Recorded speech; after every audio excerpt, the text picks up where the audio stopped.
She signed the papers with a smile. That was the part nobody talked about. Not the 12 years. Not the house. Not the way Jordan Maddox slid the divorce documents across the conference table like he was closing a deal on a parking lot. He'd even said it out loud. Sign there and there. Don't forget to smile. So Avery signed. And she smiled. And then she walked out of that building without turning around once. 3 years later, the envelope showed up. Avery was standing at her kitchen island when Priya dropped it on the counter.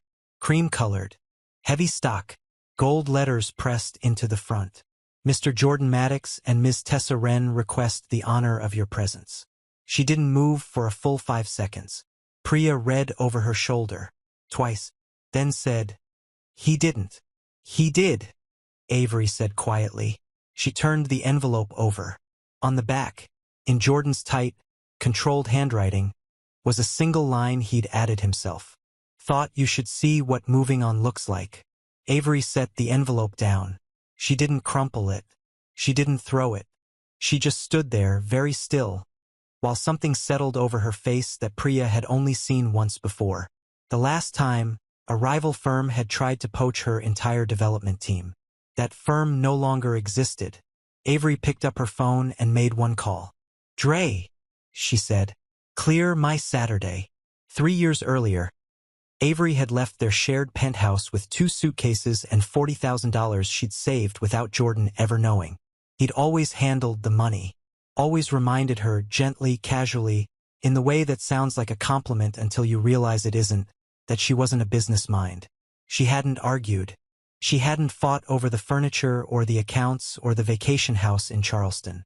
She'd looked at him and said, "Keep it. All of it." He thought that meant she was broken. Took him 3 years to understand that Avery Cole didn't fight over things she'd already decided to leave behind. She started her company from a rented desk in a co-working space in Brooklyn. No investors. No family money. No name behind her that meant anything in a room full of people who'd already decided she was nobody. She built anyway.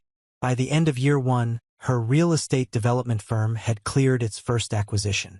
By year 2, she had a floor in a building she didn't own yet. By year 3, she owned the building. She named the company Cole Ventures.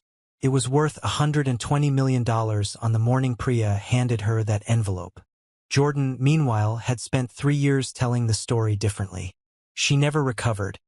He'd say, swirling his drink, voice dropping into something that sounded almost like sympathy but wasn't.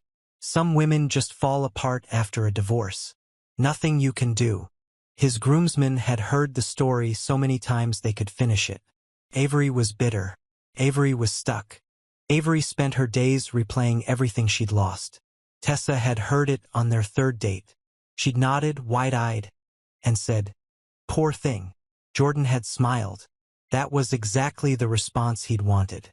He sent the invitation because he wanted Avery to see the estate, the bride, the flowers, the statement of a man who had not just moved on but upgraded.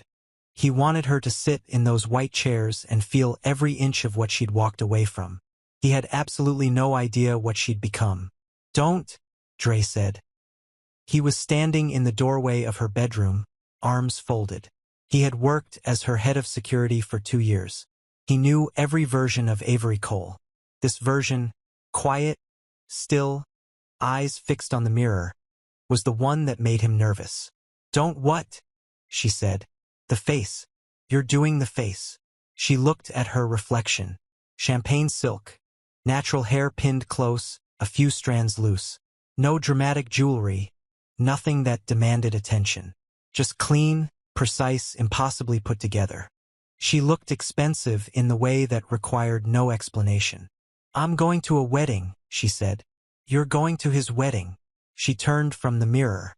"Dre, what do I always say?" He exhaled slowly. "You don't go to battles. You go to conclusions." "Exactly." She picked up her clutch.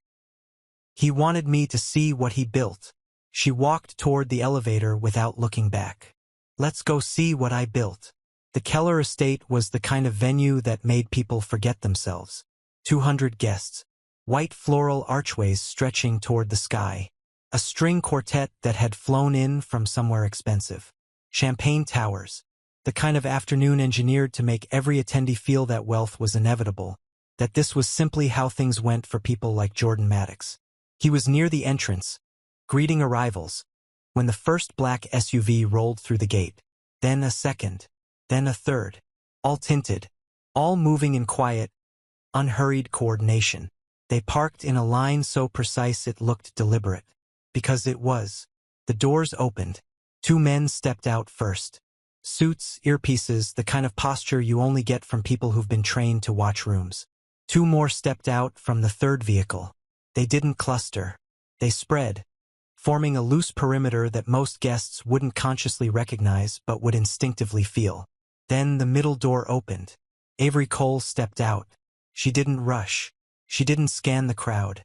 She simply stood, let the afternoon light land on the silk, and walked forward like she had somewhere specific to be. A woman near the fountain leaned toward her husband. "Who is that?" He had no answer. Jordan, 30 feet away, stopped moving entirely. The champagne glass in his hand suddenly felt very heavy. Tessa appeared at his elbow before he could collect himself. "Jordan, it's fine. Who is she?" He kept his voice even. "Nobody." But nobody didn't arrive with 4 bodyguards and 3 private vehicles. And every person on that lawn knew it. The whispers spread faster than the welcome drinks. "She runs some kind of company. International. Real estate. That's his ex-wife? I heard it cleared 9 figures last quarter." Avery moved through the garden like she'd organized the event herself. She complimented the florist on the arrangements. She greeted strangers with the ease of someone who'd walked into 100 rooms where nobody knew her name and left with all of them knowing it. She accepted sparkling water, not champagne. She stood near the stone fountain, unhurried, unreadable. A woman so comfortable with herself that comfort looked like power. Dre stayed 8 feet behind her. He always did. It was Jordan's mother who reached her first. Nora Maddox was 71 years old, silver-haired, and sharper than most people half her age. She crossed the garden with her hands folded and stopped in front of Avery like she was approaching something she needed to assess carefully. "Avery." "Nora." Avery smiled. "Genuine. You look beautiful." Nora studied her. The silk, the stillness, the quiet authority of a woman who no longer needed anyone's approval and had stopped pretending otherwise. Something shifted in Nora's face. It wasn't quite guilt. It wasn't quite pride. It was somewhere complicated between the two. "You've done well," Nora said softly. "I have," Avery agreed. No performance. No false modesty. Just the clean, simple truth. Nora glanced back toward her son, who stood 20 feet away watching them, jaw tight. Then she looked at Avery again. "He told people you were struggling," Nora said. Her voice was barely above a whisper. Avery turned her water glass slowly. "People tend to see what they expect to see." She smiled once more. Then she drifted away, leaving Nora standing in place, thinking. "She came with a security team," Tessa said. Her voice was low and controlled, but only barely. "To our wedding, Jordan." "Drop it. That woman has 4 bodyguards. Why does your ex-wife have 4 bodyguards?" Jordan had been dreading this since the first SUV came through the gate. He'd imagined this day so specifically. Avery arriving quietly, taking a back seat, watching his happiness from a polite distance and carrying the weight of everything she'd given up. He had not imagined this. "She's always been dramatic," he said. "That's not drama." Tessa's eyes tracked Avery across the garden. "That's infrastructure. Jordan, she's not dressed like a guest. She's dressed like the person who booked the venue." "You're overthinking. My mother just asked me if she was a celebrity." Tessa's voice cracked on the last word. "At my wedding." Jordan reached for her hand. She let him take it, but her eyes didn't leave Avery. "Why did you invite her?" He opened his mouth. He closed it, because the honest answer was that he'd wanted Avery to hurt. He'd wanted her to sit in those white chairs and feel the specific ache of a woman watching the life she'd thrown away become someone else's highlight reel. But the woman standing 40 feet away, surrounded by security, lit up like the skyline at midnight. She wasn't hurting. She hadn't lost anything. The question that crept in next, the one he didn't want, had he? He made his first mistake when he walked over to her. She was seated near the garden's edge, alone for a moment, water glass in hand. She looked up when she heard his footsteps. No flinch, no intake of breath. Just her eyes, steady, calm, giving nothing away. "Jordan," she said. He sat down without meaning to. "You look," he stopped. "Like someone who's doing well?" she offered. He shifted in his chair. "I wanted you to come. I thought. You thought it would hurt me. It wasn't a question." She said it simply, the way you state a fact about the weather. He said nothing. "I know." Her voice was quiet. It wasn't cruel. That was the part that undid him. It wasn't cruel at all. "You wrote it on the invitation, Jordan. You wanted me to see. And—" his voice came out tighter than he intended. She tilted her head slightly. "And I see a beautiful venue. A lovely bride who deserves better than a man who invites his ex-wife to wound her." She paused. "And I see you." She let a beat of silence sit between them. "Exactly where I left you." He frowned. "I've built. I know what you've built." She picked up her water glass. "I built more." She wasn't saying it to cut him. She said it the way someone reads a number off a page. Factual. Finished. Final. That was the part that broke something open in him. His best man, Cam, found him walking away from the table, jaw locked. "Hey, you good?" "Fine. She's your ex-wife." "I know who she is, Cam." Cam held up his phone. Jordan stopped walking. On the screen, Avery Cole, founder and CEO of Cole Ventures. Forbes feature. 9-figure valuation. International acquisitions across 3 continents. Jordan stared at it. Cam lowered the phone slowly. "You told me she never recovered from the divorce." Jordan said nothing. "You said she was struggling, man." "She was." His voice came out hollow. 3 years ago. Cam looked back toward Avery. She was laughing softly at something Nora had returned to say. Nora, who never laughed at weddings. "That woman," Cam said quietly, "has not been struggling for a long time." The string quartet began to tune again nearby. Guests drifted toward the ceremony chairs. The whole afternoon was moving forward, arranged and on schedule. Jordan stood still. He'd built this day to mean something, to be a statement, to be the image that haunted Avery Cole for years. But the woman he'd invited to break was sitting in the golden light, whole, unhurried, magnificent. Not watching him, not watching anything in particular, just existing comfortably in a world that had kept moving without him. He remembered the line he'd written on her invitation. "Thought you should see what moving on looks like." He pressed his eyes shut. Avery stood before the ceremony began. Dre was beside her before she'd fully straightened.